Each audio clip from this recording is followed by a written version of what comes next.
Hi, everyone. Again, we're going to give everyone a few minutes to join in, and then we'll get started. Can you all hear me okay, or is my fan too loud? Pregunta, ¿ok? Bájale nada más poquito.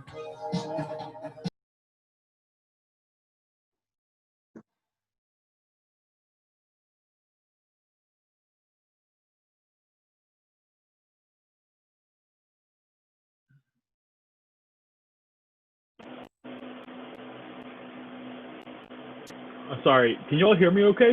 Or is the fan too loud still? It's fine? Awesome, thank you.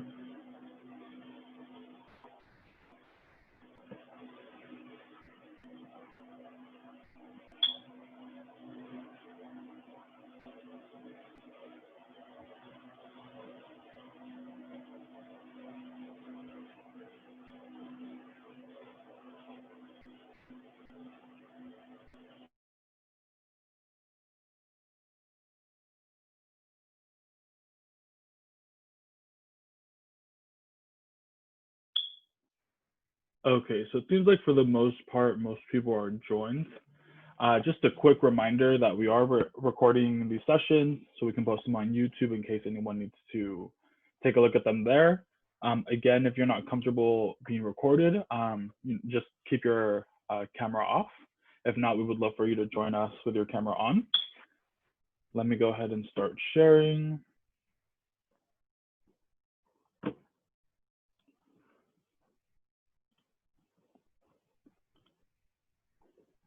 Okay. Can everyone see that? Cool. And again, I am monitoring chat as well. So in case I'm speaking too fast, not loud enough, whatever it may be, just let me know.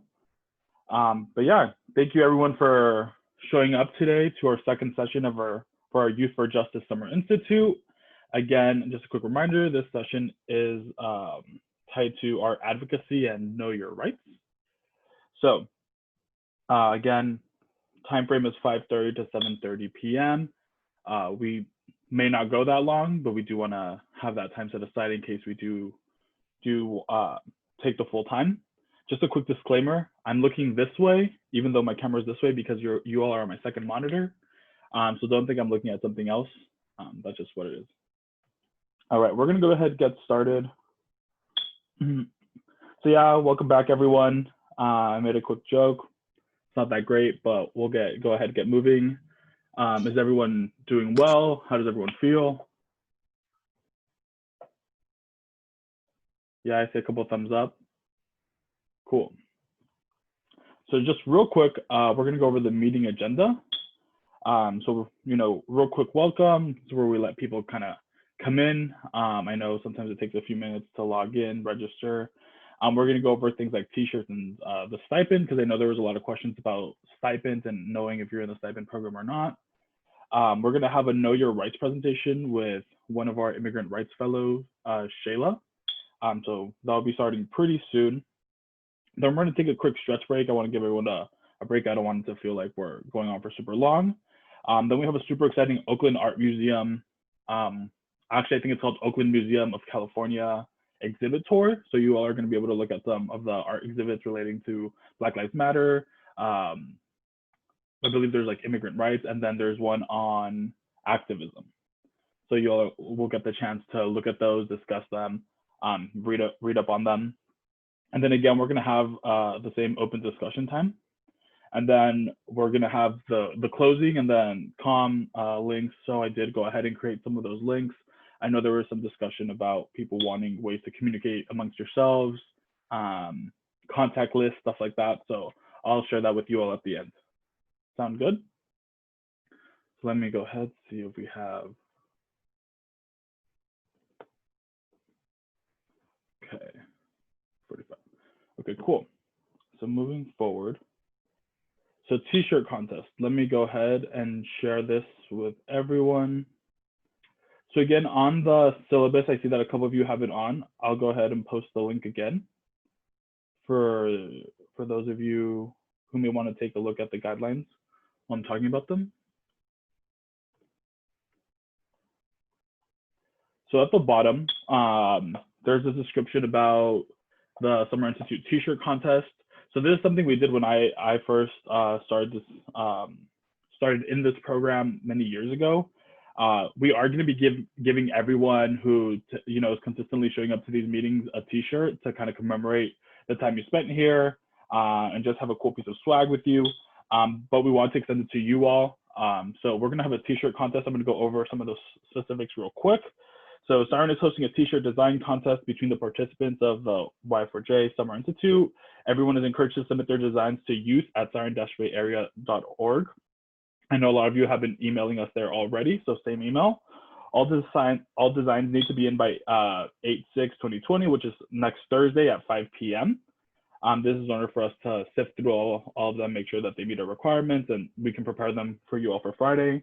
Voting will happen during our 8/7/2020, so next Friday session, and the winner will win a $50 gift card, and we'll have their shirt be the official shirt for the Summer Institute.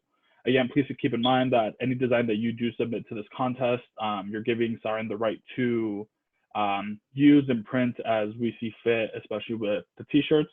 So if it's something that you don't necessarily want Siren to be using for whatever reason, you shouldn't submit that, right? There's a couple of guidelines. They're pretty simple. Obviously, the official Siren logo has to be on there. We do recommend using this one just because of the quality. The colors on the shirt should not exceed 5 unique colors. Obviously, there's some on the logo already, so that's something to keep in mind. An editable version of the file should be submitted to the youth@siren-bayarea.org email. That's in case we do have to make any edits to fit, our T-shirt company's requirements or whatever it may be. Obviously, Youth for Justice Summer Institute 2020 should be somewhere on there. That'll be completely up to you. And then we may not share the winner with you all on Friday after we have you vote. We may keep it a secret to kind of have it a surprise once everything is finalized. So in the case of that, the winner will be contacted through their submitted email address. So just make sure that you are checking your email for emails from us in case you do submit and then you do go ahead and win. We'll be sending the gift card to you virtually. Okay, does anyone have any questions about that? No? Cool.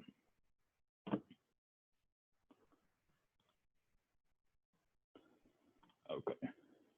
So moving on to the stipend, I know we received a lot of emails about clarifying if you're in the stipend program or not. So again, we wish that everyone could be in the stipend program. Like I mentioned previously, we were expecting to have maybe 15 youth part of this program, and we ended up accepting around 50 because the demand this year was so high. So in order for you to know if you're in the stipend program or not, you should have received an email to the email address that you submitted to us. If you did not submit an email, I reached out to a few of you to make sure that we got your email address correct.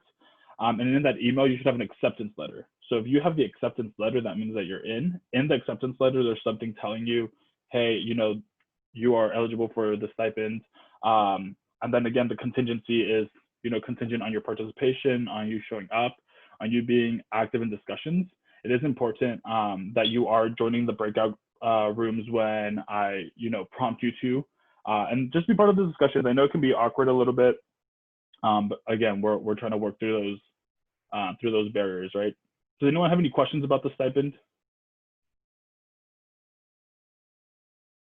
No? Okay, cool. So I think moving forward, Shayla's supposed to be here in 5 minutes. So in the meantime, give me 1 second. Let me go ahead, just send her, see if she can join in a little early. Let's see.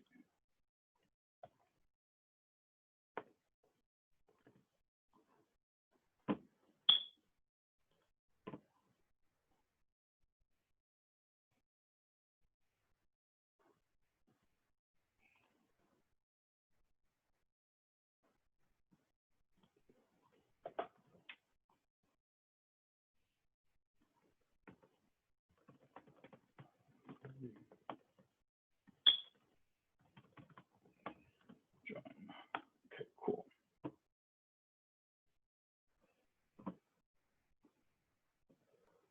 And while we wait for Shayla to get on, does anyone want to share any exciting news or how you all are doing?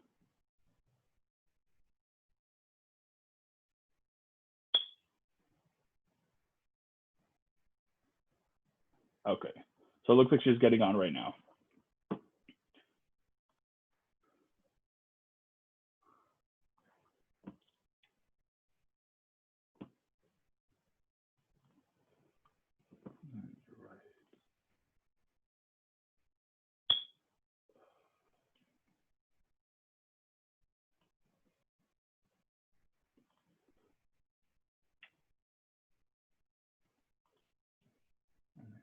Okay. That's really exciting news, everyone. Thank you. But yeah, feel free to share anything that you may have going on. Oh, actually, maybe I'll share something. So Siren will be having a summer break, not next week, but the following week. So, oh, thank you, Jocelyn. I'm doing well. So Siren actually just announced that we will be having a summer break. So I may be sending an email out to you all in case we do have to move a session or two around to adjust for that. Likely we will not, specifically because I may just, still do these meetings while we're on summer break. But I just want to let you all know in case some of your family members do contact Siren or are looking for services. It will not be, again, not next week, but the week of the 10th, so 2 weeks from now. I think Shayla's on.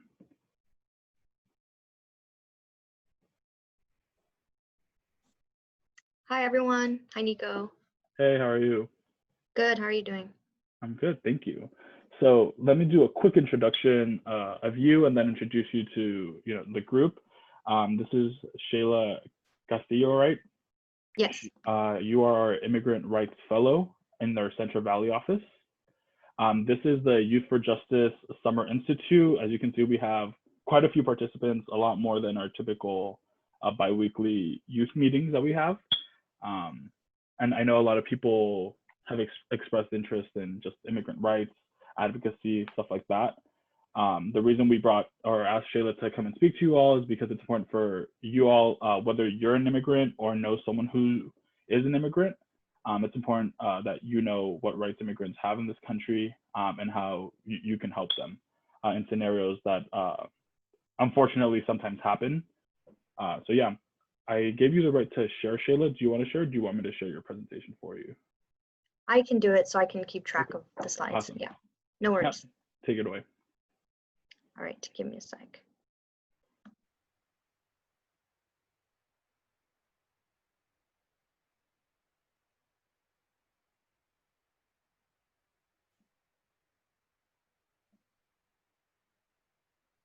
Okay.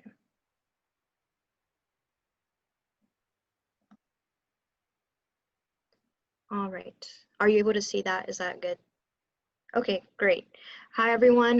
Like Nico mentioned, my name's Shayla. I'm the Immigrant Rights Fellow here in the Central Valley for Siren.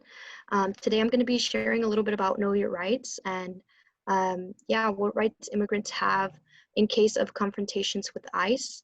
Unfortunately, these things do happen to undocumented immigrants, to permanent residents, even to US citizens.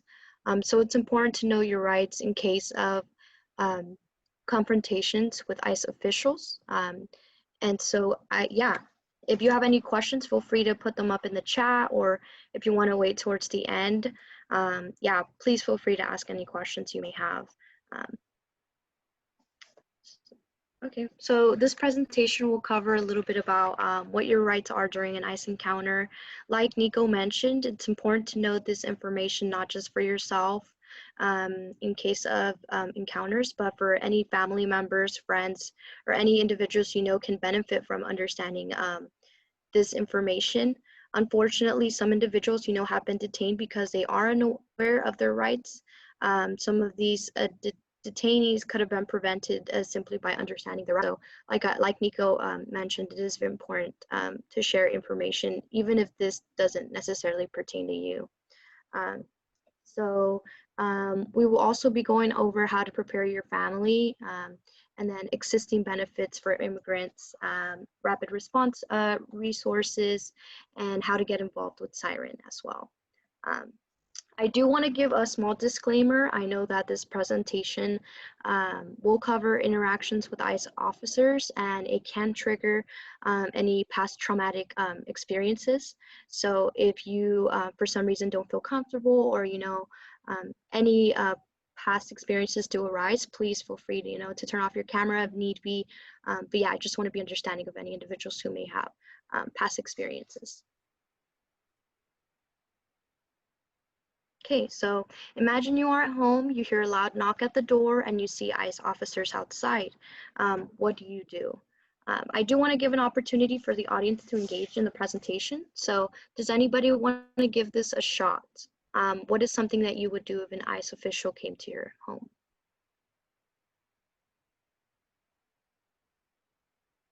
Do they have like the right to unmute themselves? Yeah. And it looks like there's a few answers in the chat as well. Oh, okay, great. Ask for a warrant. Oh yeah, quite a few. Don't open the door. Those are really good responses.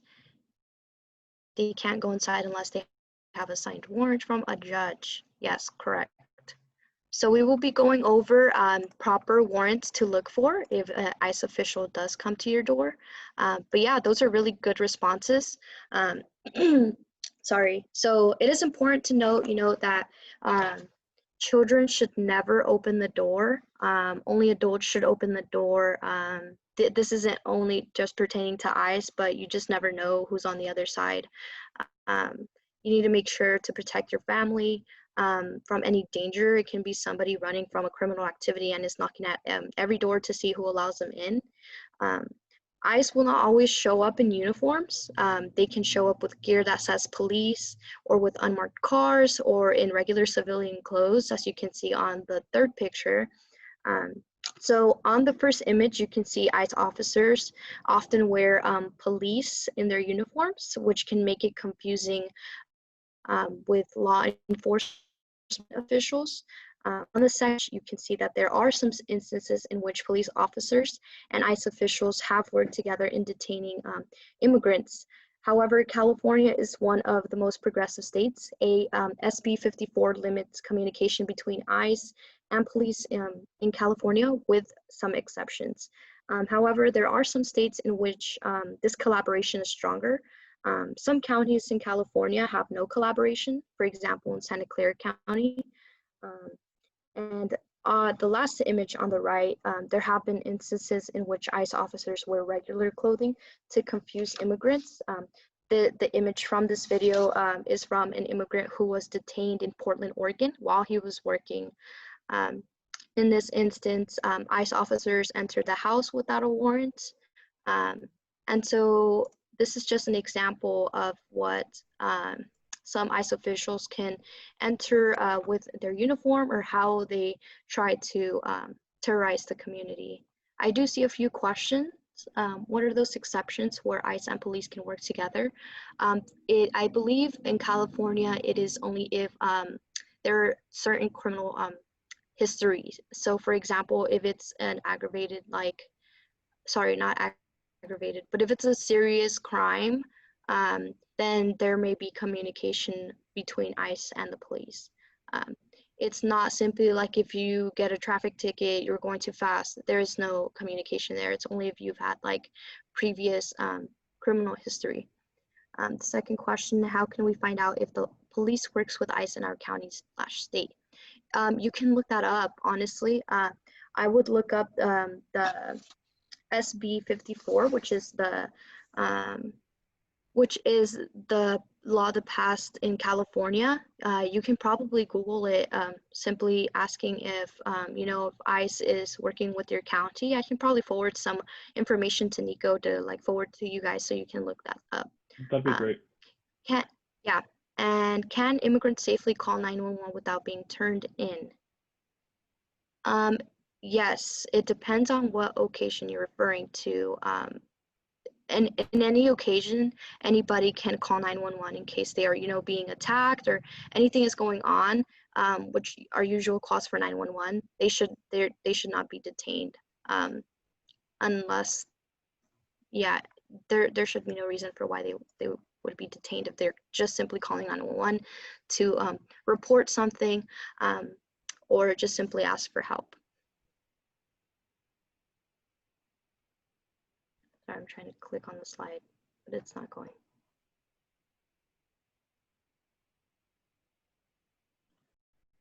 Okay, so we're going to be going over encounter with ICE at home. There are several different occasions where ICE can confront you at home, in public areas, at work, or in your car. We will be going over different scenarios. So it's important for individuals to remember, to not panic. You have rights. Don't open the door. Ask the officers to identify themselves with their name and agency. Officer might say he is with the Department of Homeland Security, or which is DHS, or U.S. Immigration and Customs Enforcement, which is also known as ICE. If it's an ICE officer, ask them to show you a warrant by slipping it under the door. If the officer does not have a warrant, state your intention to answer no questions. You do not have to answer any questions.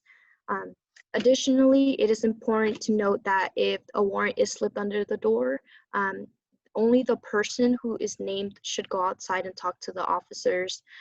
It is important to close the door behind him or her to prevent other people from getting picked up incidentally. Like I mentioned before, always ask the officers to identify themselves. The officers will try to pressure and scare you, but don't panic and remember to stay calm. If the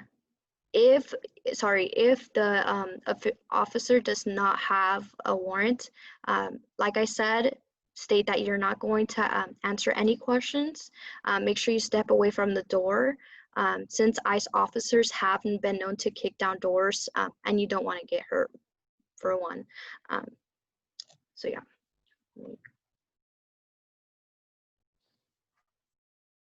Okay, so the difference between an ICE warrant and a judicial warrant. So on the left is an ICE warrant. This is a warrant signed by a ICE official, not a judge. The one on the right is signed by a judge, and it is provided by the United States District Court. An ICE warrant is not valid. A valid warrant must be signed by a judge. A lot of times, ICE officials use ICE warrants to try and, persuade individuals that it is a valid warrant when it is not. DHS or ICE cannot solely use ICE warrants to enter your home, and you do not have to open the door. So ICE officers almost never have a valid judicial warrant. ICE officers without a judicial warrant can only enter your home if given consent to do so. So if they have an ICE warrant, they need your consent to go inside your home, which, like I mentioned, is if you open the door or allow them in. That's consent. So make sure you first see a valid warrant, but don't let them in, don't open the door. If DHS does have a valid judicial warrant, they have the legal power to detain you. So it's important to understand that as well. But like I mentioned before, only the person on the warrant should step outside and close the door behind them. Immigrants must invoke their rights verbally. It is better if they invoke them in English. They can also invoke them in their rights in foreign language, but it's just much best if they say in English, so the official understands the first time it's said. It is important to understand that we can't control ICE, but we can control our behavior and what comes out of our mouths, and make sure we invoke our rights. U.S. citizens' family members should take the responsibility of recording and videotaping the incidents. Everyone has the right to videotape what happens in your own home. And make sure after videotaping, you should back up your data into the memory and make sure you have that video just in case that specific evidence can help a detained individual. Okay, so encounter with ICE at home, like we were talking about. There's two situations if ICE has if they don't have a judicial warrant. Simply say, I will not open the door without a judicial warrant. I want to exercise my right to remain silent. Please leave. And then you step away from the door. If you open the door or the officer asks if they can come in, and you say yes, you're probably consenting to them entering your home. An officer is not allowed to force you to make you consent to them entering your home. ICE needs proof that you're deportable, so everything you tell ICE, an ICE officer can be used against you. So it's just important to stay silent, to not say anything. And then the next slide is in case they do have a judicial warrant. Make sure, like I said, to ask them to slip it under the door and look for the following. So if it is a judicial warrant, like we said, it is valid, but it is only valid if it has your full and correct name. So if it's missing a letter, wrong last name, wrong first name, then it's not valid. It has to have a signature by a judge, not just an ICE officer, and it has to have your correct address. So if it's the wrong apartment number, wrong street name, anything like that, then it's not valid. So your correct and full name, signature by a judge, and your correct address. If the judicial warrant does not include the correct information, then just return it under the door and say it is incorrect, and then just step away from the door. If the judicial warrant looks valid, the person whose name appears in the warrant should go outside. Don't let the ICE officers inside the house, like we mentioned before, because they can, that is giving them consent to search for further individuals who are not even on the warrant. And additionally, do not answer any questions or sign any documents and ask to speak to an attorney. I think there's a question on the chat. Does a judge name have to be from your county, or does that not matter? That's a great question. I don't believe that matters. It just has to be signed by a judge. Usually, these are not, falsified or anything like that because it's a judge warrants. So yeah, just it doesn't matter. You can look into it, but as long as you have these three things, then it should be a valid warrant, if that makes any sense.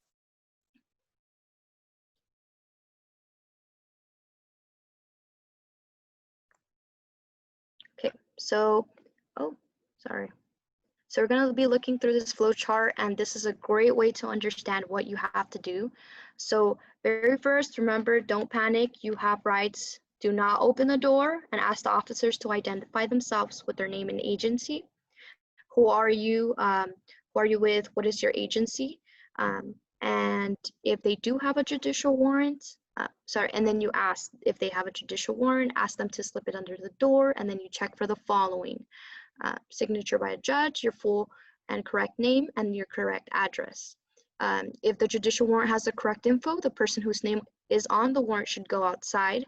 Don't let the officers inside and ask for an attorney. Do not sign documents or answer questions. If the judicial warrant has incorrect info, then it's not valid. Slip it back under the door and say it is incorrect and step away from the door. If they don't have a judicial warrant, then just simply say, I won't answer without a warrant. I'm exercising my right to remain silent. Please leave and step away from the door. And remember, the officer is not allowed to force you to open the door. Okay. And now, if in case of an encounter with ICE in the car, remember to remain silent and remain calm. Don't drive away. Put your hands on the steering wheel so that the officer can see them. Invoke your rights by verbally saying, I don't want to answer any questions without a lawyer. I have the right to remain silent. Even if they keep asking you questions, become persistent and say you don't want to answer any questions. Lock your AB60 driver license in your dashboard. For those who may not be too aware, AB60 driver's license for those living in California are offered to undocumented immigrants. So undocumented immigrants are eligible for a driver's license, but it looks different from a normal license. And so ICE officials will be able to tell if you are undocumented if you show them your driver's license. So it's better to just lock it up in your dashboard. Do not let immigration officers search your car without a judicial warrant. Like we went over, it is important to have that judicial warrant. Do not consent for them to search your car. Do not show any foreign or false documents. Do not tell ICE where you were born, your nationality, or your immigration status. and medical and child care needs are okay to say. It is so important to understand to not show any false documents. If the police or immigration officers find false identity documents that, for example, have your picture but someone else's name, you can be charged with serious crime under federal law. Being convicted of this crime will also result in preventing you from being released on bond if you are detained. If those documents belong to a U.S. citizen, you also risk immigration charges that may permanently bar you from status in the United States. It is also important to mention that there is a detainer policy in Santa Clara, which is one of the strongest policies in the country. So there is no communication between ICE and SCC's sheriff and jails without exceptions. I think there is a question. Is it more often for ICE encounters to happen at home or in a car? You know, these vary. We've come to see that a lot of these encounters in the car happen a lot more down here, like in the Central Valley, whereas you know, in the Bay Area, usually they happen usually in work or public spaces or in homes. So any occasion can vary. I mean, we've had many occasions in the Central Valley also where this happens at home, in the car, in public areas while people are working. So it's just important to be aware overall where these occasions can happen.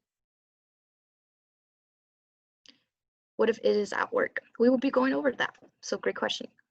What does it mean by medical childcare needs are okay to say? Sorry, I didn't really explain that, but basically that means if ICE is persistent and they're continue to ask you questions and you continue to say, you know, I refuse to answer any questions, it's okay to let them know that, you know, you have a need. Maybe you have to do dialysis.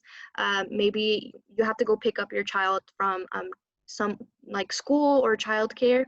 It is okay to mention that because, you know, it may be an emergency. And so it's okay to say something like that. Because I know we mentioned in the previous slide to not tell them where you were born, your nationality, or your immigration status. But that doesn't necessarily mean you can't share that you have an emergency or you have to go pick up a child from somewhere. Is it the same process? Process is that referring to? Sorry, if you can clarify. Earlier question, but like someone said something in between, so, but you already addressed it. Oh, okay, got it. If it's at work, yeah. Got it, okay. Cool. All right, so an encounter with ICE at work. Remember, don't panic. You still have the right to remain silent. An employer can ask ICE agents to provide a judicial warrant or a subpoena for accessing employee records. However, it does not restrict employers from providing documents requested by ICE under an I-9 audit, which is usually how this happens at work, through I-9 audits. Employers can ask ICE agents to provide a judicial warrant to access non-public portions of work sites. It requires employers to provide employees affected by I-9 audit notice within 72 hours and give employees a copy of notice of inspection by ICE. I-9 audits is when ICE comes to a company to verify that its employees' paperwork on identity and work authorization. The state of California has a new law, the Immigrant Worker Protection Act, which is AB 450, which requires employers to notify its employees by written notice within 72 hours of notice inspection of I-9 records and to notify its employees individually of the results of the I-9 audit by Immigration and Customs Enforcement within the 72 hours of receiving the results of the NOI. So, like I mentioned, it is a lot of information. I'm looking at the question. What do you do if ICE shows up at your work? So we will be going over this right now. So this information right here is mainly for employers. It's important to protect your employees. So if once you do the I-9 audit and it just comes so that someone is working illegally, or they provided, you know, different documents than for themselves, you can let your employees know, you know, ICE is coming by, giving them a 72-hour notice that ICE is coming to do an audit. Can they still try to detain you even though you are a citizen? Yes, unfortunately. Some tactics that they use if you are at work is they say, if you are illegal, step to the left. If you are illegal, step to the right. And this is a tactic they use because a lot of individuals don't want to, you know, say, oh, I'm illegal. They don't want to step to the right or left. And so a lot of times we recommend people to just don't step anywhere. Just don't follow, you know, the little game that they're playing. That way they won't be able to tell who is what, and you know, you can remain silent. You don't have to say anything. So unfortunately, yes, they have detained even citizens just because they refuse to say anything. So yeah. Oh, I think I went back.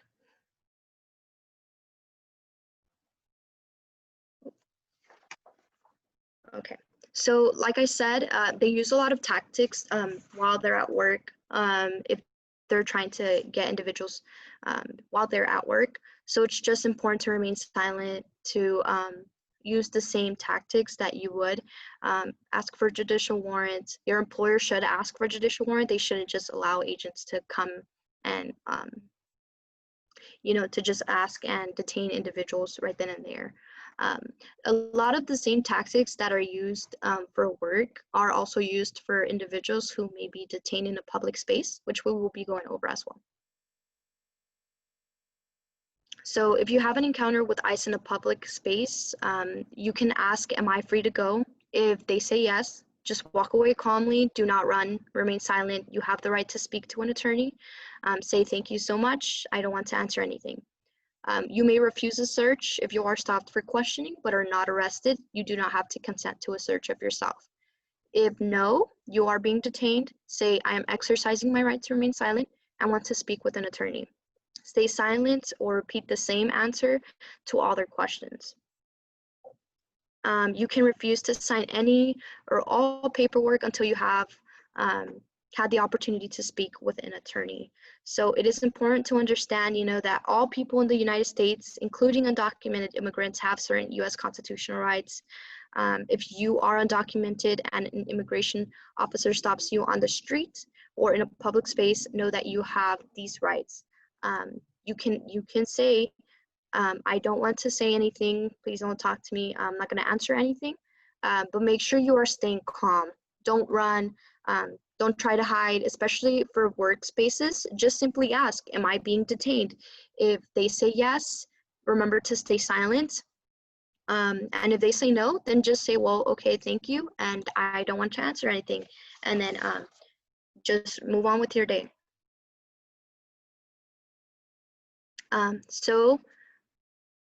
Here is another table. So like I said, immediately ask, am I free to go? If they answer yes, you are free to go. Say, thank you so much, I don't want to answer anything. You may refuse a search if you are stopped for questioning and are not arrested. You do not have to consent to a search of yourself. So if they ask you any further questions, even after saying that you are free to go, you don't have to answer anything. If they answer no, you are being detained. Say you are exercising, I am exercising my right to remain silent. I want to speak with an attorney. Then stay silent or repeat the same answer to all other questions. You can refuse to sign any and all paperwork, which you should do until you have the opportunity to speak with an attorney. So this same process applies for when you are at work and are being detained. Sorry, not being detained, but if there is an ICE raid at work, yeah, the same applies. So what should I do if I am sent to an ICE detention center? So this is after someone is detained. Make sure that community members are able to accept collect calls. You can call your phone company to allow these type of calls. Remember to not answer any questions from ICE officials. Don't sign any documents without consulting your lawyer. Unfortunately, a lot of individuals have you know, they aren't aware, or honestly, they can't read English, and so they sign the documents, which is volunteering themselves to be deported. So make sure individuals understand to not sign any documents without first consulting with a lawyer. Call your family and your lawyer. So make sure you have, you know, phone numbers memorized for individuals that you can call. A lot of times, individuals are not provided more than one call, so it's important to know, you know, that one call that you make, someone's going to answer. You can contact your consulate. Mexican citizens can call their consulate to get support when they are at an immigration detention center. The role is that they have to call themselves or have someone from their family who is a Mexican citizen call them. Ask for your A number, which is a 9-digit number. So it's easier for advocates and attorneys to find you. Sometimes it takes days for immigration to post people on the online database. Time is valuable for people who are facing deportation and are being detained. So it's important, if you already have an A number, have it memorized, and communicate this number with your family members, organizations, or legal service providers. Don't just randomly give it to them, but maybe just your family members. And if you don't already know or have an A number, then make sure you ask for one and identify what detention center you are at.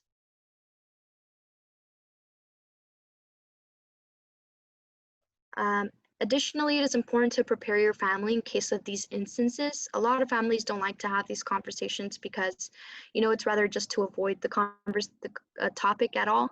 But it's really important to actually prepare your family in case of these instances, because you just never know when or if it can happen. So step 1, keep all your important documents in a safe and accessible place. Obtain a passport of all your children or siblings. Identity documents, medical documents, school documents, or a list of any medications, just in case. Step 2, decide and arrange to leave your children or your siblings with someone trustworthy. Talk to your children or siblings about your plan. Discuss caregiver authorization affidavit, which is also known as CAA, which is given to the person who will be acting as your child's caretaker once you are detained. So the child caretaker completes and signs this document, which I can also forward to Nico so he can send to you all, just so you have, or in case you need to share with anyone else. The parent does not need to sign the CAA. It is a good idea to have the person that you want to take care of your children fill it out in advance, but they should not sign or date it unless or until they need to use it. And then step 3, update emergency contact information at your children's or your sibling's school. A lot of times this information is not up to date just because, you know, we can just push it on, but it's important just in case you're detained and your child's at school and they need to get a hold of you or somebody else, an emergency contact. Step 4, contact your country's consulate to see how they can help you. They may be able to assist you in finding a lawyer or offer to contact your family. And then step 5, memorize important phone numbers of your family, friends, and legal hotlines. Like I stated before, Mexican consulates can support when someone is at a detention center. So that person must call the consulate and ask for support, and they must be Mexican citizen. And step 6, save 1 month's worth of expenses for rent, groceries, utilities, or other items that may be of need during, you know, a month's worth. A lot of times individuals think that once they're detained, you know, that's it, it's over. I'm being deported to Mexico, so you think you have to leave your family out on your own. But a lot of times individuals can be released on bond and be released within a month time of them being detained. And so you can eventually go, not back to normal life, but, you know, go back to providing for your family the way you used to, and eventually get assistance from a legal provider to assist you with your case moving forward. So yeah, it's important to keep that in mind, and it's important to prepare your family. Like I said, it's important to have these conversations just in case.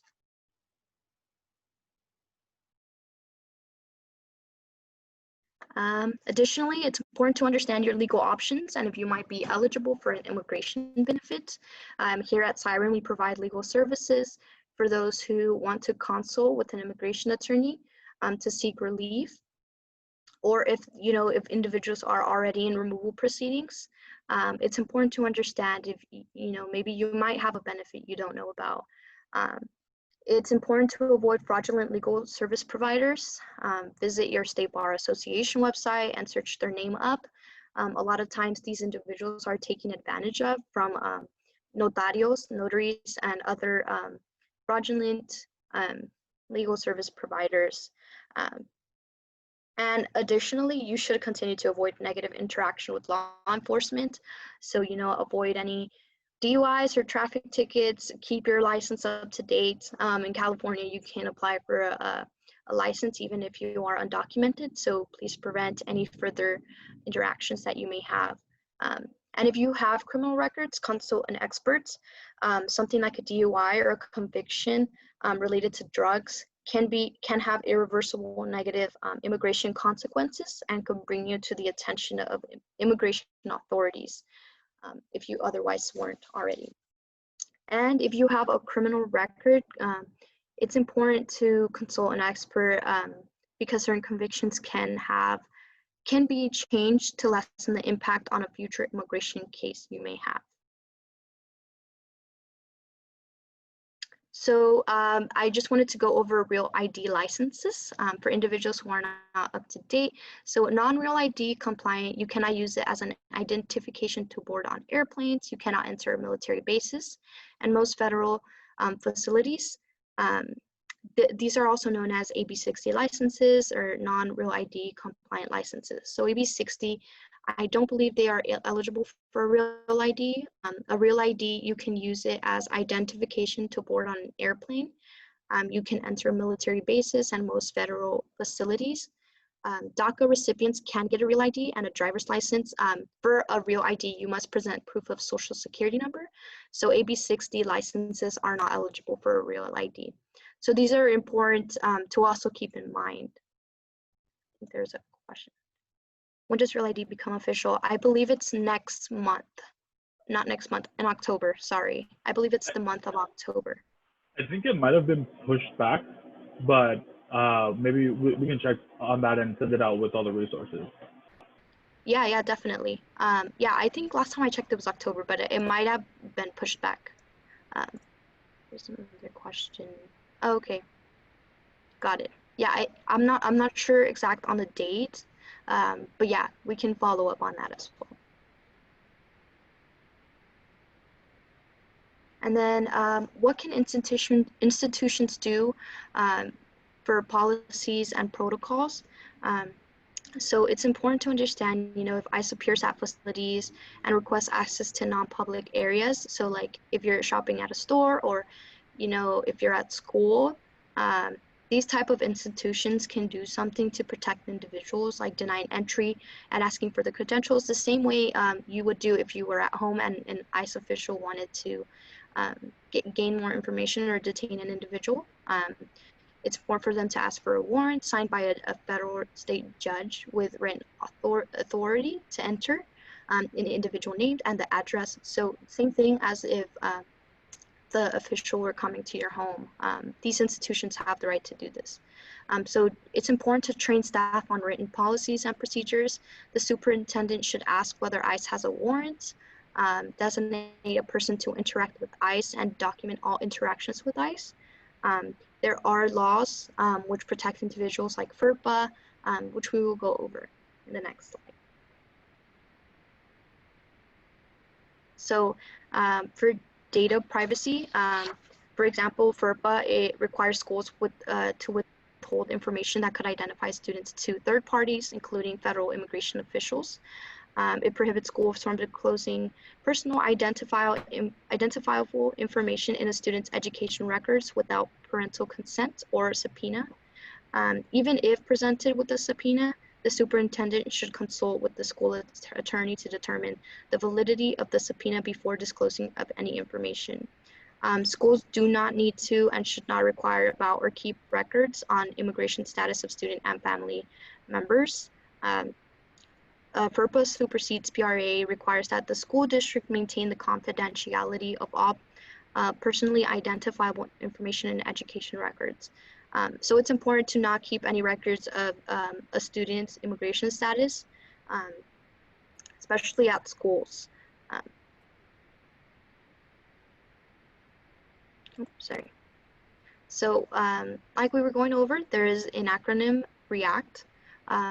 R requires sharing any communication initiated by organizations regarding client information, which requires client or parent consent, so privacy and FERPA. E, establish protocols for educators to follow in case of contact with an ICE agent. So, designate school grounds as a private area. This is where immigrants are more vulnerable because if the area is public, agents are allowed to come to the area and ask questions, search without a warrant. Include a sign that says facility is only open to students, parents, educators, and authorized personnel. Agents can look at anything that is in plain view in public areas. Make sure that files are not kept in the open, able to be seen in by public eye. So it is super important for these institutions to be in the lookout and to protect these individuals. A, analyze data policies to ensure client data cannot be used to identify or deport a client. Do not keep records of immigration status or any foreign birth certificates. Consider keeping statements from local registrar, local baptismal records, or an affidavit from a parent or guardian instead. C, circulate know your rights resources and make available to clients and parents. Everyone has a right to remain silent. All this information is provided for individuals who might benefit from understanding their rights. And it is important to tell individuals to not run. Authorities will have probable cause then to arrest them. Having posters outlining know your rights resource cards. I don't know if you've seen the red cards, but those are super important for individuals to have in hand in case of a confrontation with ICE. And then T, turn down requests for all voluntary information sharing with immigration agents. Institutions can make sure to not share student information unless there is a signed judicial warrant or a subpoena. So all of this is important to keep in mind.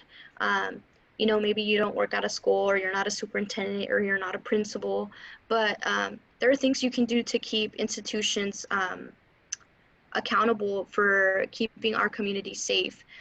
Whether you want to become a teacher, there are certain things you can do to educate students who might be directly affected. Maybe their parents are immigrants, maybe their parents are undocumented, maybe they're undocumented. So it's just important to understand this and to share with those individuals who can benefit from this information. I also want to share that Siren has a rapid response network. You can join our rapid response network to receive any notifications of ICE activity around your area, whether it's in the Bay Area or in the Central Valley area. You can also get more information about your rights. And it's also a way for the community to, have each other's backs. In case if anyone sees ICE activity, you can let us know if you see any ICE activity around your area, whether it's Bay Area, Central Valley, so that we can let others know who are signed up on our rapid response network so that they can avoid these areas. So yeah, you can either text, Siren to the number located on the screen or our hotline, and allies can text Siren to the other number provided on the screen as well. And lastly, thank you so much for your time and for engaging and asking questions. I'm pretty sure you guys already have this information, but yeah, if there are any other further questions, please, now is the time to ask. If you want to mute yourself, I don't know if they have the capability of doing that. Yeah, real quick, I just want to thank you for coming on, Shayla. And yeah, if anyone has any questions, I think there might be some in the chat as well. Okay, let me look real quick. There's a ICE raid at work without the knowledge of the employer should one still ask for a warrant signed by a judge.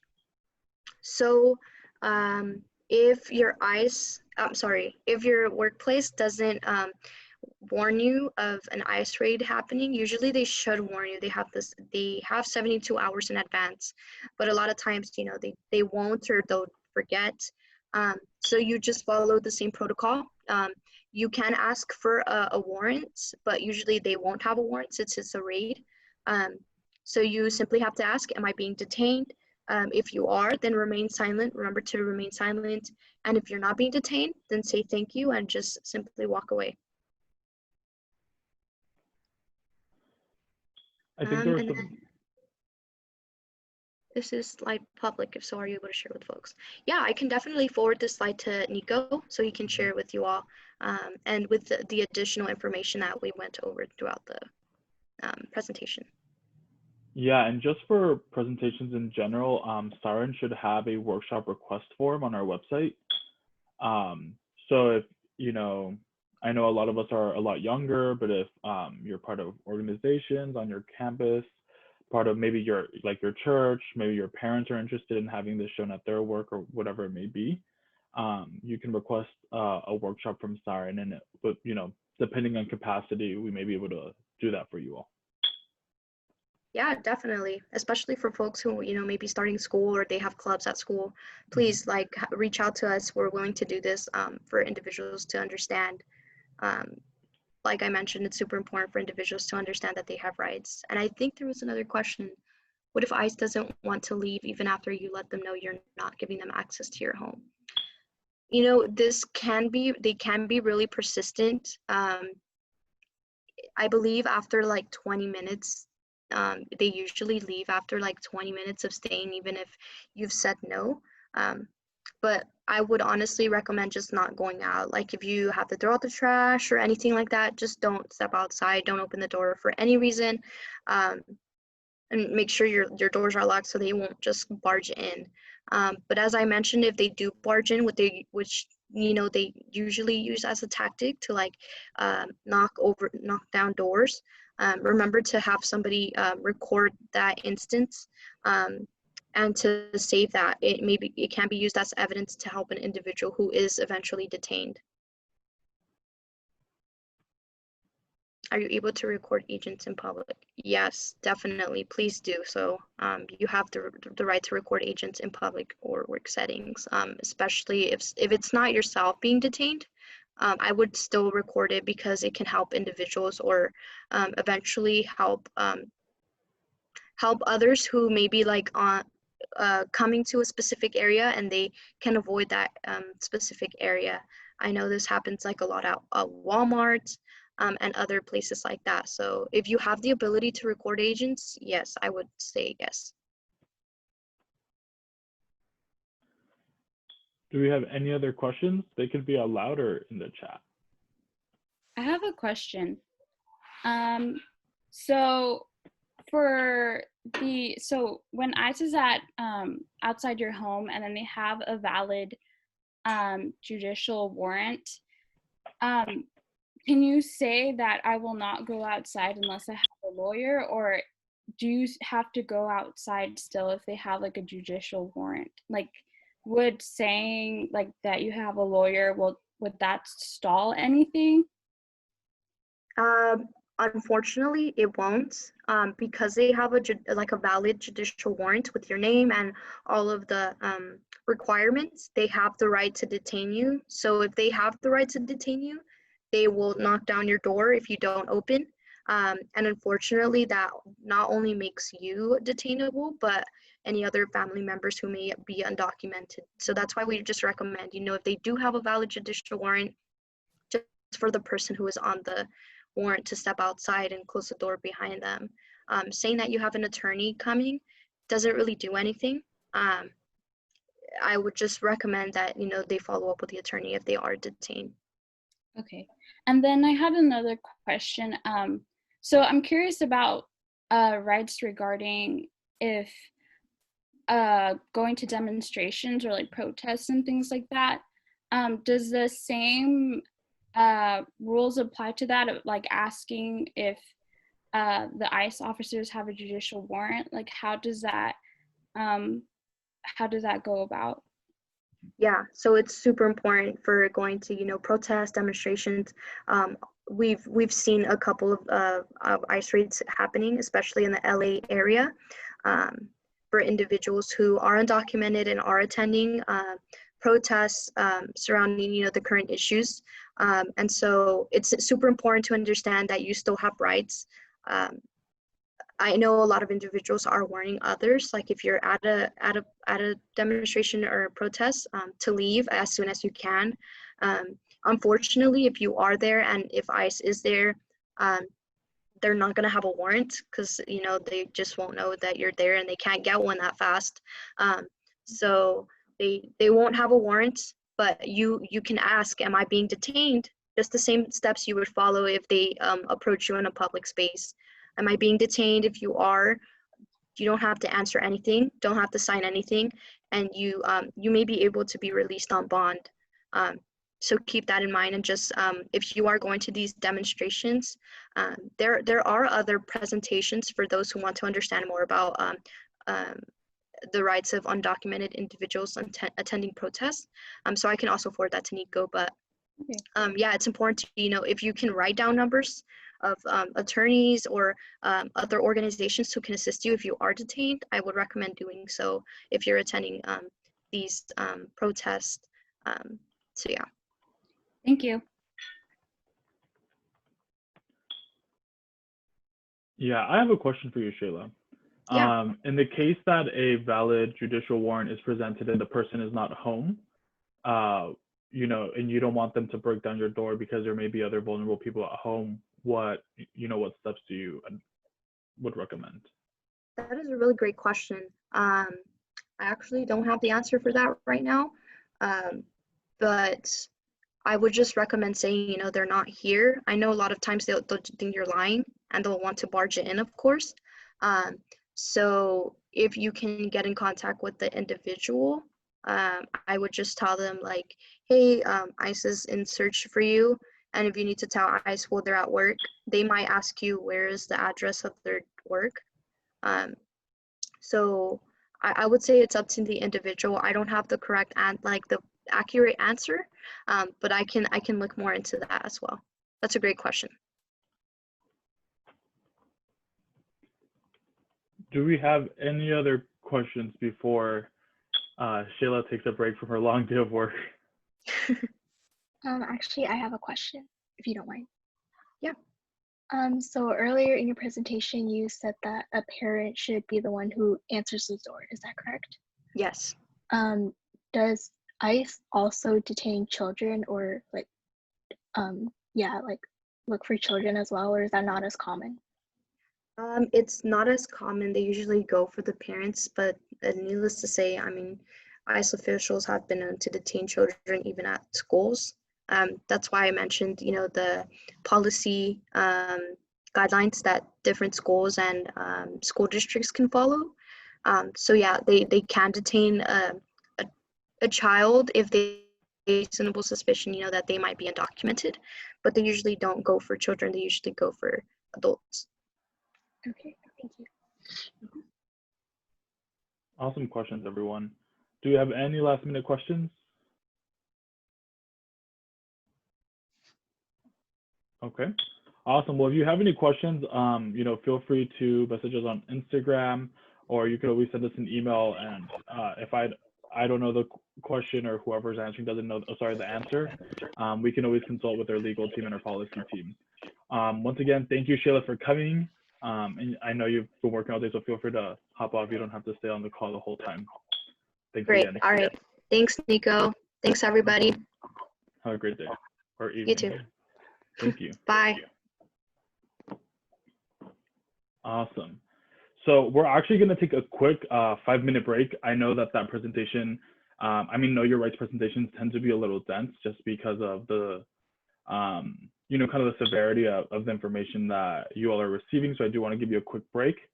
Yeah, I just wanted to gauge how you all liked the presentation. We are planning on having other kind of policy presentations for you in the coming sessions.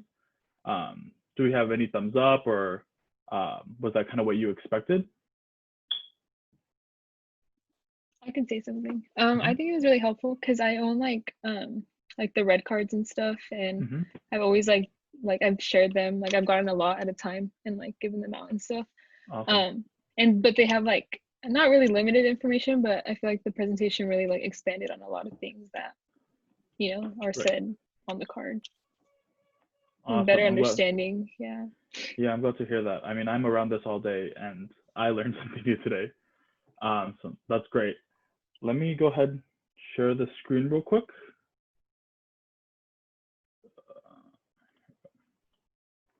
Awesome. So like I was saying, we're going to take a quick 5-minute stretch break. Please don't leave. Just mute yourself and turn off your camera if you like. If you want to talk amongst yourselves, that's fine. But again, we'll be back in about 5 minutes, okay? Thank you.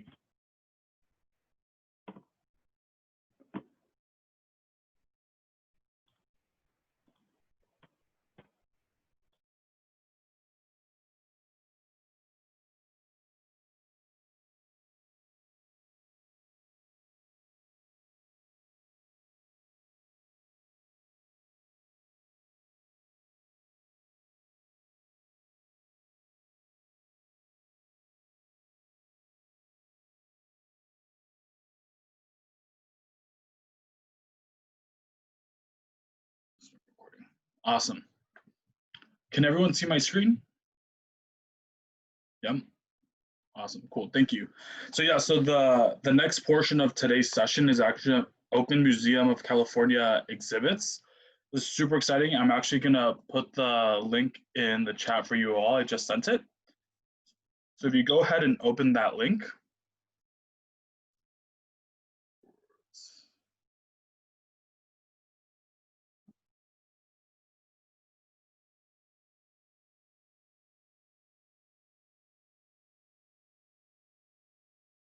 Can everyone still see my screen? Awesome. So what we're gonna do, so there's 3 exhibits on here. Like you can see, there's this photography as activism exhibit, there's California Stories on the Map exhibit, and then there's a Black Power exhibit, exhibition for you all to take a look at. So I'm gonna break you up into breakout rooms so you all can, whether you as a group want to decide kind of what exhibit to go through at what time, or if you want to go through an exhibit at at your own pace and then discuss it with the group. I'm gonna go ahead break you all up. There are 3 exhibits, so I'm gonna put about 30 minutes. But if your group has been done for a while, go ahead and shoot me a message. We'll kind of play it by ear. Does anyone have any questions?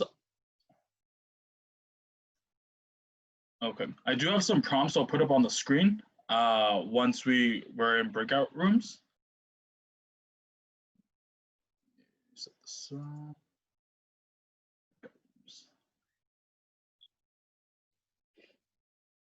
Okay.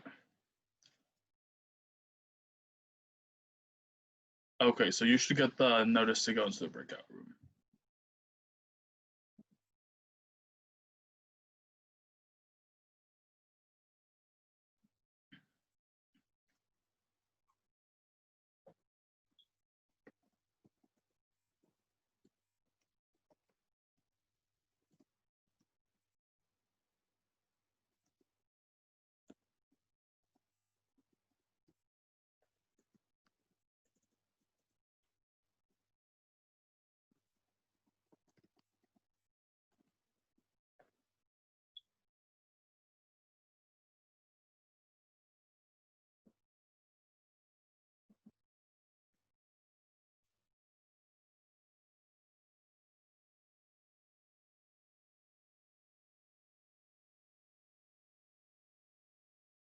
Like scroll and we can all look at it on like a separate screen? So do you guys want me to share my screen so we can all sort of look at the same thing?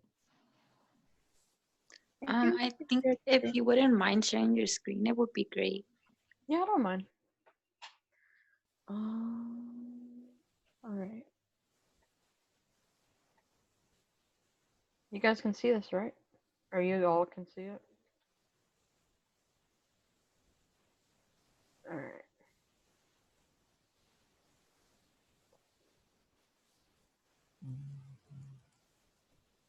Here, I'll open the text right here in case everyone wants to read it.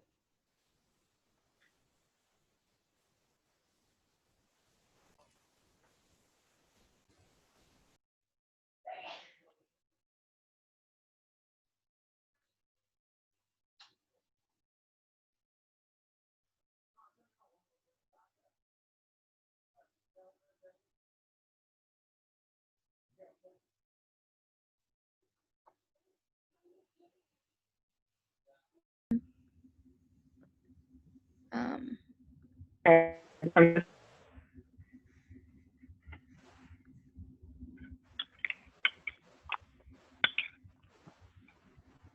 Okay, that works. Look good. Okay, awesome. Yeah, we can see it. So you want to start with Black Power? Yeah, that's what we decided. Yeah. Yeah. So I just scroll.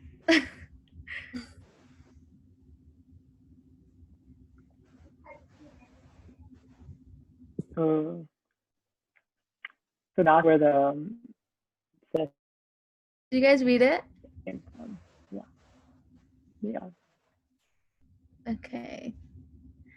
Did I read more or did I just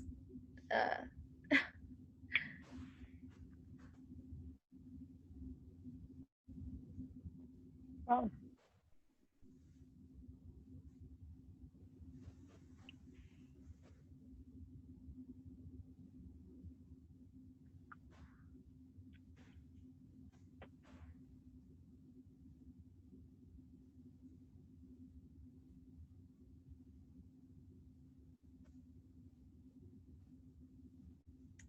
did you guys finish reading it? Yeah.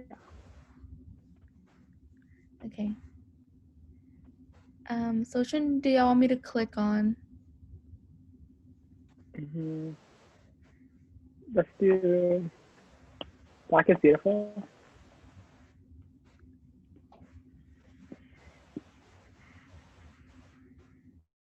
One of like the picture, like click on the first picture and read the description or like talk about it.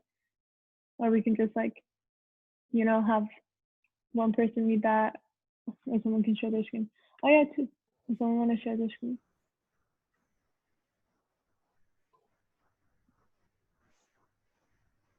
I can share mine if you want.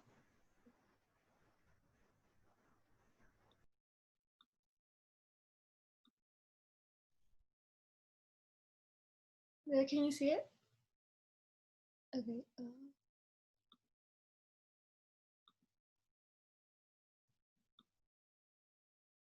So we're looking at this one, right? Yeah. So I click on the first picture. Sure, if you want.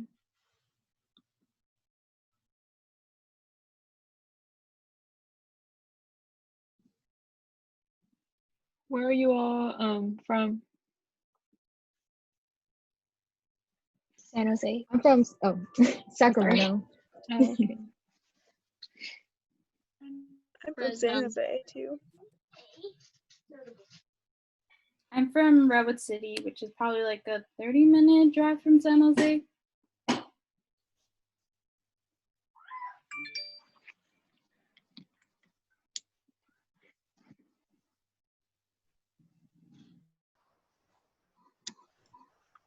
Hi, did someone request my help? Yeah, what was the prompt that you were going to give us? Yeah, I thought I would share to everyone. So some of the prompts is, what is our advocacy? Here, I'll copy and paste these in the chat as well for you all. So you all can, talk about any of them, like even if they're not on here.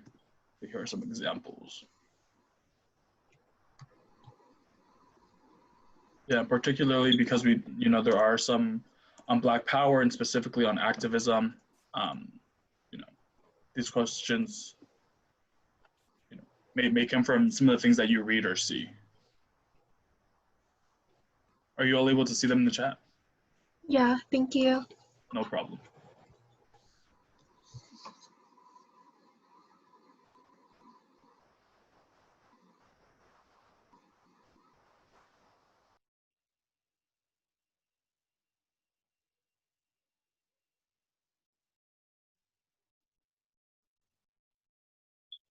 Hi, everyone. Are you all able to see the example questions that I sent in the chat?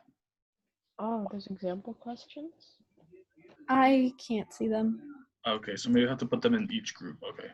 I'm going to go ahead and put some, you can talk about anything relating to this, but I'm going to put up some sample questions for you all to try out if you're having trouble coming up with some. Okay.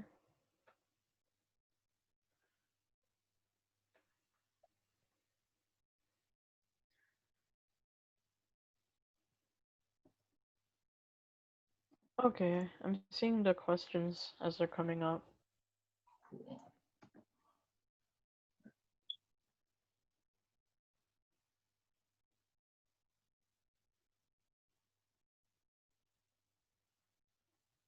Or anything.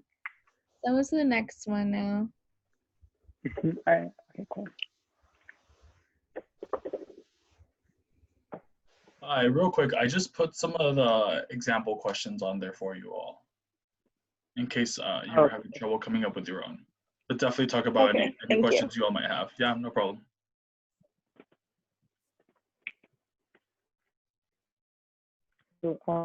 Or like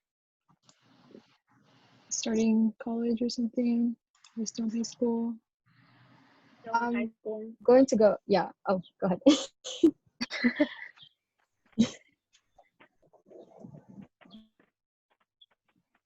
Sorry, real quick, I just dropped some example questions for you all, in case you were having trouble coming up with your own. Thank you.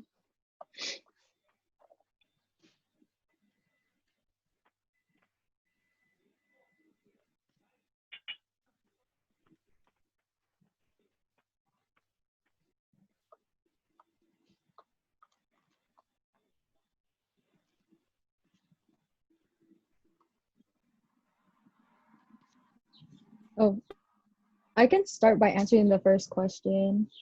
So what is art advocacy?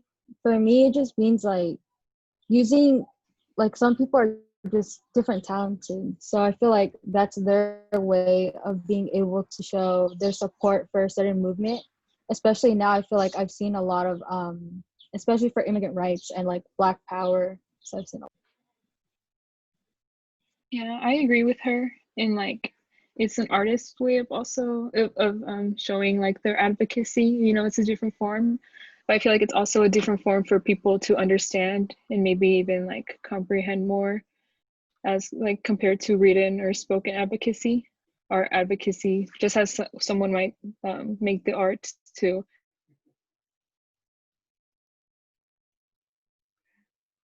Is it okay if I move on? Here's the picture.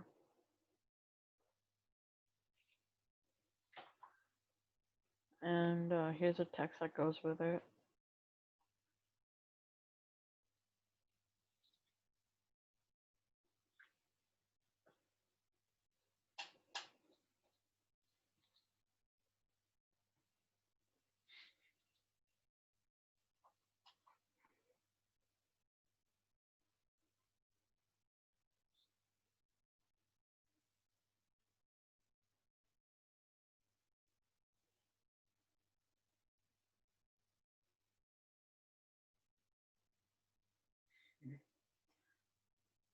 Is it okay if I go to the next picture?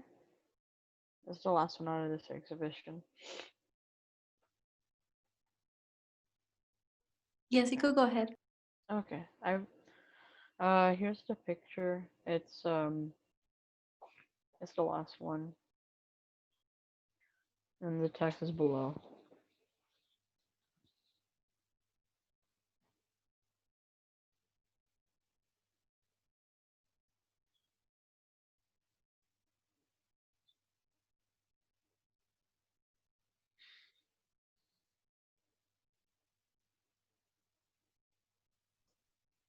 Have you all had a chance to discuss any of these? We just finished looking at the last image in this exhibition, so I guess now you might be able to like discuss the questions. Yeah, what exhibit are you all looking at? I can't see your screen. Oh, my screen hasn't been showing? Just to me, I can't see, because I'm the host, I can't see any of the shared screens right now. Oh, okay. We were looking at the photography as activism one. Okay. So would you guys like to discuss the questions that are in the chat? Yeah, that's a good idea. All right. So the first one is, what is art advocacy? Do you guys want me to start off with what I believe it is, or what y'all believe it Sure. is in your definition? Honestly, for me, I guess that advocacy would just be seeing how people show this type of issues that they're trying to bring attention to through art. Because I've seen, and that sort of counts as like something I've encountered in my own activism, because I'm a Stan State student, and one of the things I counted as our volunteer work was to attend an art exhibit. And the art exhibit was bringing attention to how ICE detention centers treat children. And the way that the artist did it is that he used his own son in the exhibition, and even included like the audience as part of it. And at first I didn't really understand it, to be honest, but afterwards he gave an explanation about what he was trying to do and the different type of activism that he saw. And after that, it really opened my eyes to the sort of issues that a lot of people face. Because I have a close friend, and his father was actually um deported by ICE. So this is like an issue that I feel is really like personal to like a lot of people that I know. And sorry to sort of like go on like a little, like, I don't know, rant of sorts. It's all good. It's good to hear what experiences you've had and how it's relevant to you. The last question says, what piece stands out to you?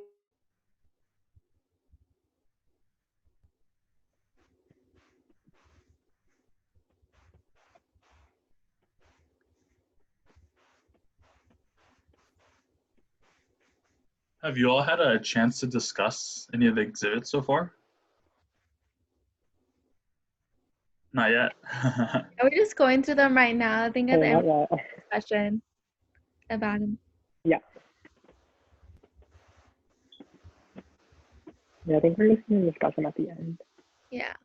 What exhibit are you all looking at right now? I can't see the shared screen. The Dorothea link. Okay, nice. Yeah. Yeah.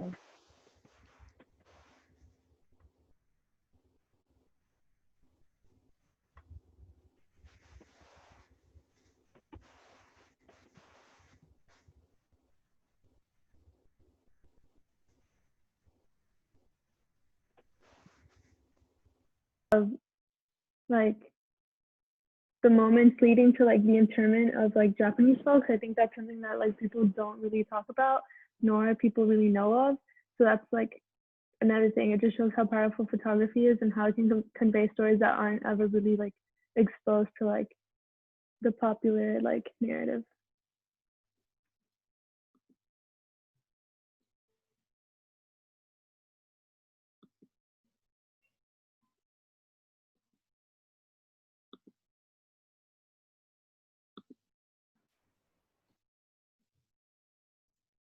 You were referencing to the Dorothy Lang photography as activism one, correct? Huh? Sorry, you were. I was just asking in your response. You were referencing to the Dorothy Lang exhibit. Oh yeah, that's the one that we just got through. Nice. So this is the next one. I can read it if you guys want me to. Yeah, okay. So Obi, I don't know how to pronounce Kaufman.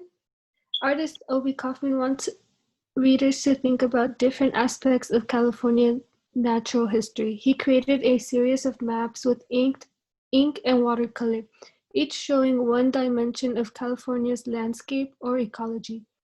In this way, he invites readers to consider the layers of California's natural environment one by one. So those are the maps. Something I would challenge you all to think about, particularly with this exhibit and when you're taking a look at this exhibit, is that we tend to think that maps are set in stone and whatever we're shown is like what it is, right?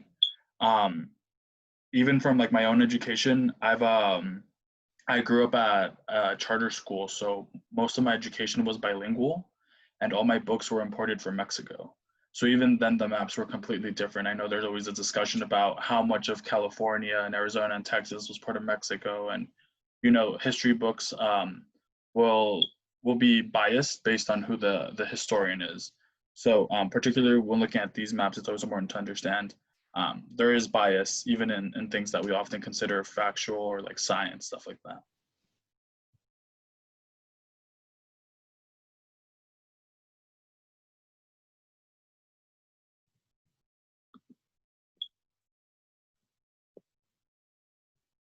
It says, "This is your country. Don't let the big men take it away from you." So I saw it kind of literally because, you know, we do live in a patriarchal like society. So I was like, I feel like it's just a reminder that we do belong here, obviously. You know, we're a part of this society as women. So I just thought it like, I really enjoyed that picture. I was actually gonna bring it up too. So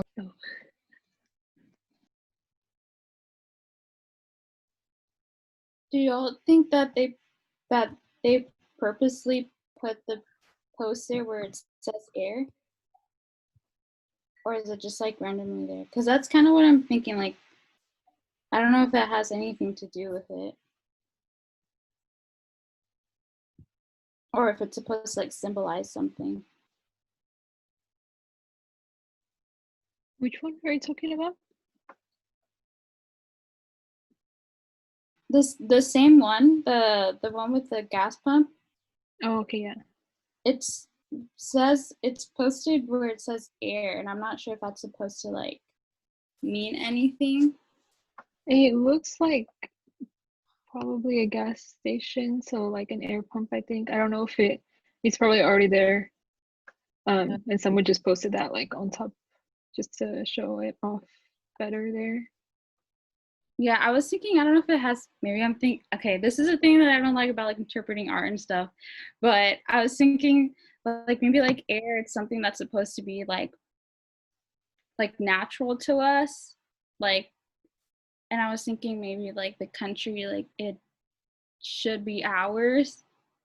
You know, you can, I think that's, I don't know. no, yeah, I think that's pretty cool. And I think that's like what we talked about earlier about the art, that people could perceive it in different ways and take the different things from it. Yeah. So it's cool that like I personally didn't see it that way, and from my perspective, but something interesting about art advocacy is like you could, you know, interpret and come up with your own interpretation of the art, which is pretty cool. I just want to add on to Jocelyn's statement. I think your interpretation is actually like really similar to mine. The way I saw it was like air is kind of like your breath and like your voice, and so like when they put that sign like don't let the big men take it away from you, they're trying to warn like the people to not be silenced and to not let people silence them. Mm-hmm. Yeah, that's a cool interpretation.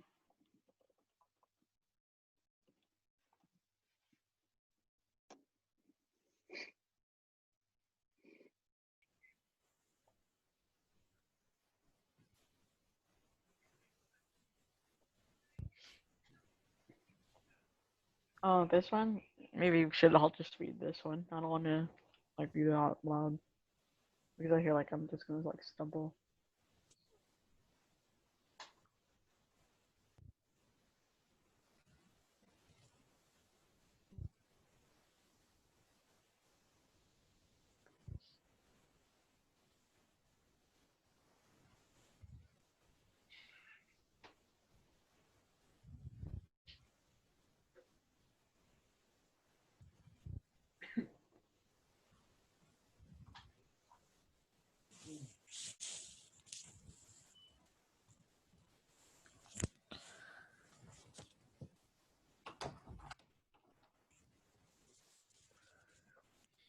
What exhibit are you all currently on?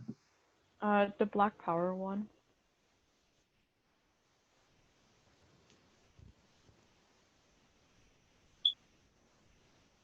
Has everyone read the text that's below the exhibit or the image?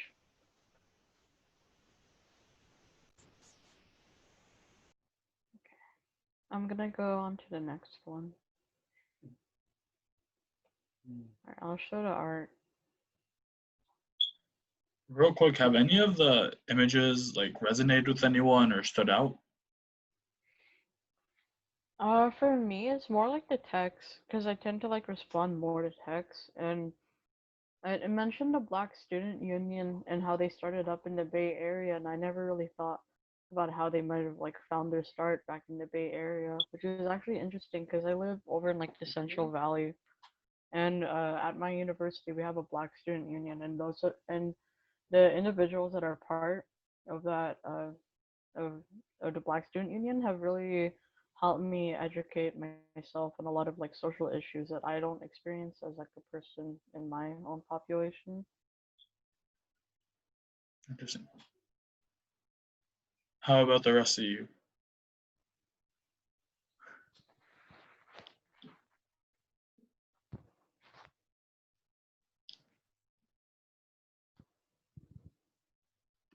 I can share. From the previous exhibit that we went to, the photography of activism, I believe. The one that stood out for me was the one image of the school children pledging allegiance, and how the caption stated that during that time, many of the, I believe, Japanese children and their families were going to be relocated permanently until the end of the war. And I just thought they had no idea what was going to happen and how their families and lives were going to be completely uprooted. And the adults in the picture had no power to make things change or happen or even try to help these families. And I think for me that was a little bit saddening because it's very much kind of what's happening now, except we're trying to get resources for other immigrant families or people from different racial and ethnic groups to make sure that they are safe. And it resonated, I think, a little bit more than all the other photos to me. I want to just jump a little bit on what she said. So I think that that picture, One Nation Indivisible, it's the one that she's talking about where they're pledging allegiance. I think that it's so ironic how they're pledging allegiance to the flag and to a country that is eventually going to relocate them to internment camps because of their image and the way that they look. And it reminds me so much of now, this day, like these days and in the modern day and era, because in these ICE detention centers, they have all these kids, you know, there's a lot of stuff that's going in there, and outside of these detention centers, they're proudly waving the American flag, and it really makes you question the values of this country. Right. So a lot of similarities between back then and now, and we tend to look at things and be like, "Oh, that was so long ago," but then you look around and a lot of things haven't improved that way. We're just maybe giving it a little bit more attention. Awesome. I think we just have a few more minutes, so I'm gonna let you all continue.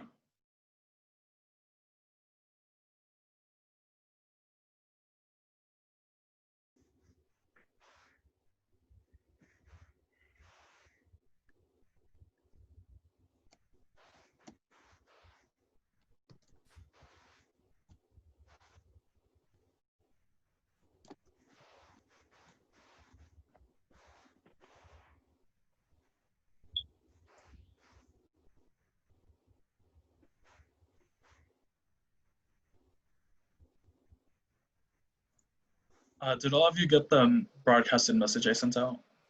Yeah. Yeah, okay, just making sure. Can I ask what exhibit stood out to any of you? Well, the Black Power and the art. Well, okay, I really like the art, the Dorothea one, the art is activism or something like that. That was super cool because it was sort of like using symbols that showed photos, but in like a new light. So I really like that. I see Leslie also liked the Dorothy Lang one.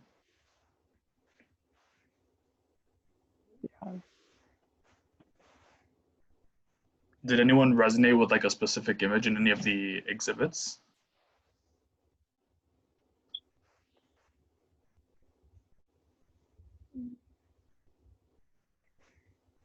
There was one where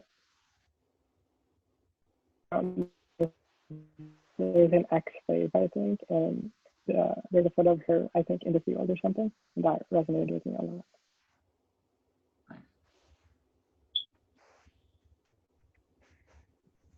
One of the images that stood out to me was it was the BART map, but with like the names changed. I really liked that one. Nice. Was this the group I talked to about maps here? No? Okay. No, I don't think so. Yeah, so something I had mentioned to another group was that typically with things like maps or things that we consider facts or even science, we tend to assume that there's no bias. But in reality, history is biased. A lot of things are a lot more biased than we grow up thinking. When I was in college, you know, we learned a lot about how, you know, the education we're given is biased, how, you know, one war, I wrote a paper on, you know, the Russian-Korean War, and just the way two different historians, one a Korean historian, another a Russian historian, the way they described the war was wildly different, when in reality, you know, the same thing happened, right? So it's always important to look at maps, and obviously you don't want to be like, oh, Apple Maps is wrong or Google Maps is wrong all the time, but it's important to know, right? I went to a charter school, and I actually had my Spanish books imported from Mexico when I was younger. So even looking at those maps was way different, especially when they were talking about how much of California was owned by Mexico. Very different than what my English textbooks were telling me. So yeah, always important to know. Like there was my history teacher, who's really involved with science as well. I had her for U.S. history, and then I was self-studying for the APUSH exam. And my prep book was so different than what she taught us. She taught us like what actually happened. Like we spent a whole semester on slavery, and like the prep book wrote a couple. It was just so interesting to see the contrastment of, you know, what like, is institutionally taught, you know, through College Board and AP, and what actually happened. Right. My name is Nazareth. I'm just saying how most of history that we learn in America is from like a white nationalistic point of view. So we don't really get that whole point of view from other countries, like from the Vietnam War, which like resonates to me personally because my family's from there. For them, it's like a story of struggle, of depression, of poverty. For here, it's kind of looked as like triumphant for some reason, especially back then when they used propaganda to market a certain way. Yeah.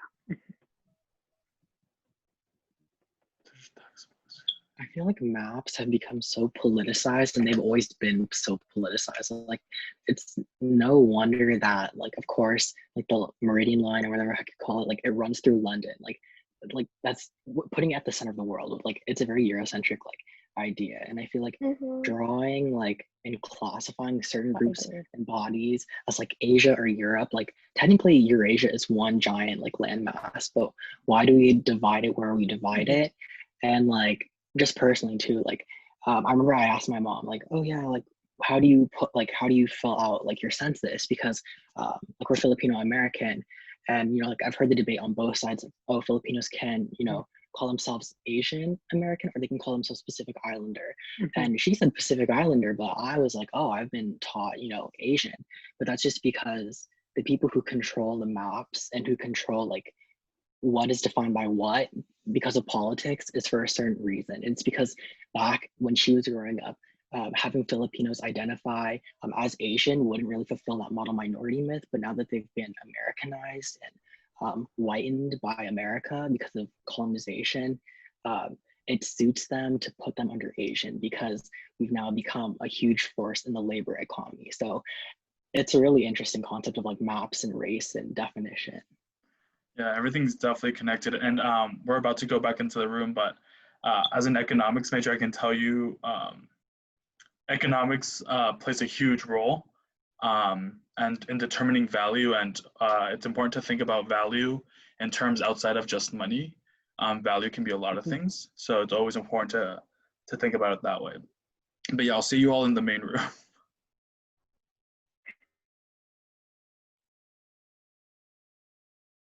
Okay, it looks like we have everyone back, I believe. Awesome. Let me go ahead and share my screen.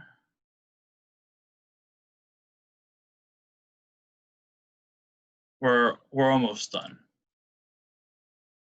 Yeah, I just wanted to give all you quick time, just a handful of minutes in case any of you wanted to share anything, whether it be about the specific exhibits or how you felt about the overall experience. Keep in mind, obviously, Zoom Summer Institute is new for us as well.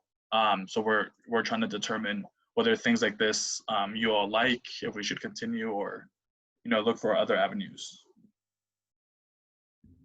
I did want to say something about the art. I think it's just interesting how a lot of it is in black and white. And, it's things that really happened like 50 years ago or so. We had color for pictures.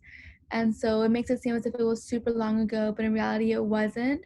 And something that's very interesting about art. But it was really nice. I really liked the Dorothy large one. Yeah, that was like my favorite one. But it was very interesting. I agree with Elizabeth, and just to like give feedback, like you asked, I think the breakout rooms are really helpful because like we were all able to like talk and kind of like get to know people, and it was different people from last time, at least for me. So like I was able to interact with more people, and we were able to have conversations. So I think those are helpful, if it means anything. But yeah. Oh, awesome, that's good to know. Anyone else?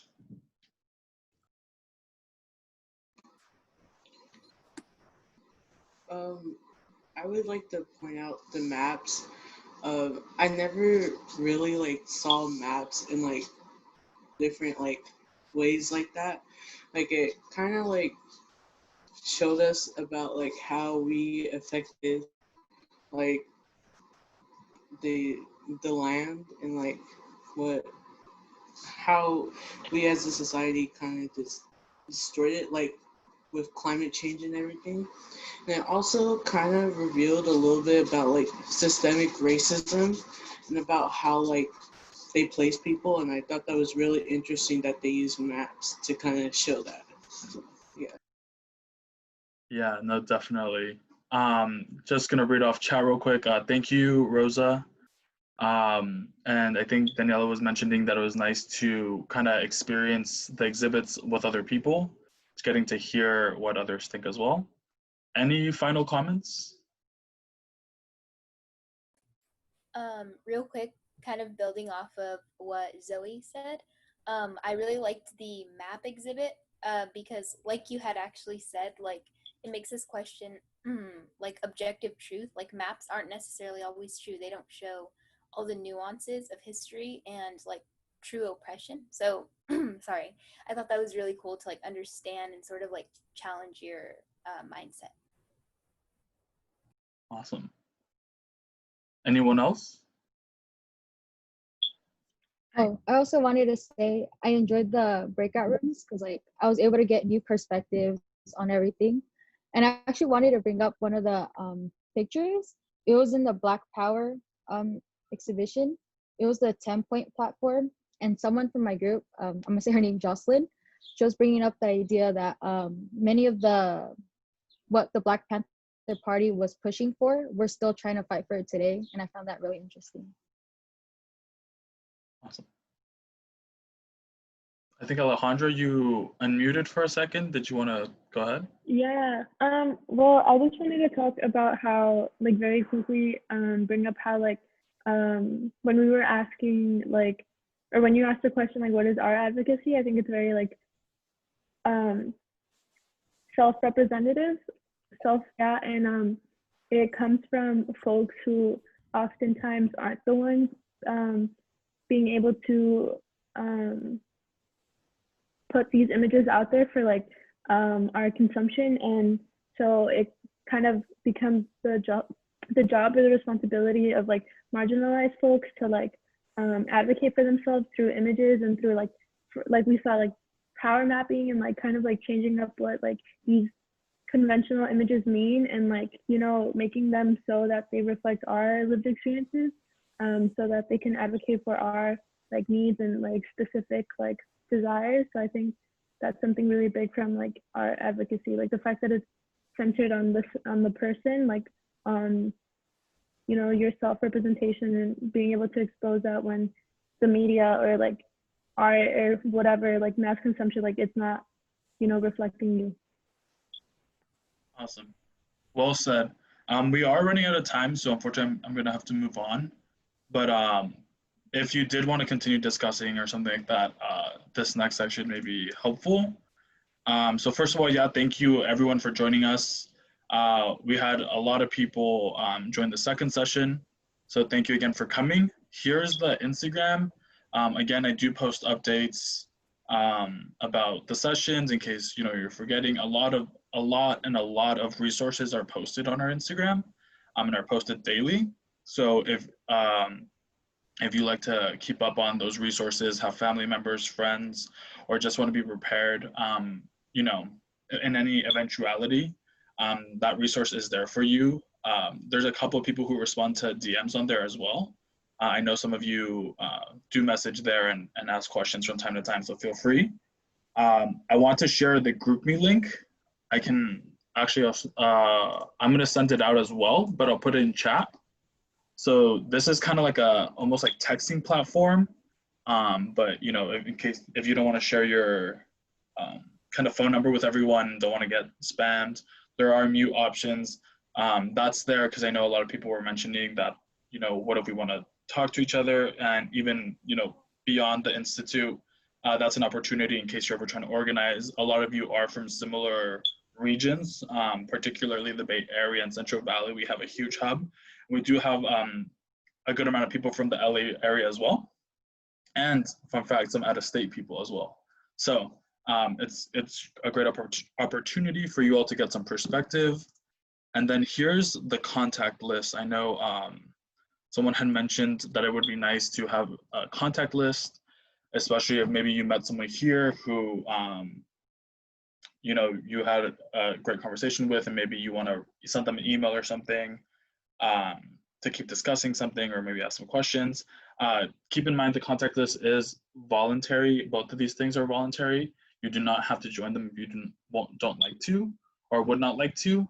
And please only share information that you yourself are comfortable sharing. We don't want, not that anyone would do anything, but we don't want any security concerns. We don't want anyone feeling unsafe. If I have to go in and kind of regulate it a little bit, I'll do that. And then, yeah, just let me know if these platforms are not working for you all. Does anyone have any questions? I know we're about to close out, or comments or concerns.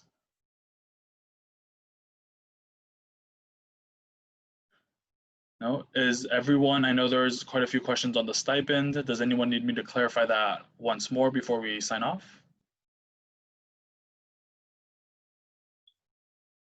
Awesome.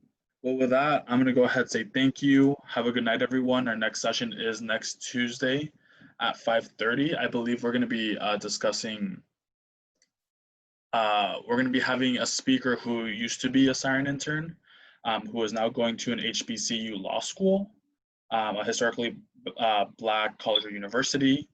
And we will be having another speaker. I don't quite remember who it was. So yeah, I'll see you all next time. Thank you.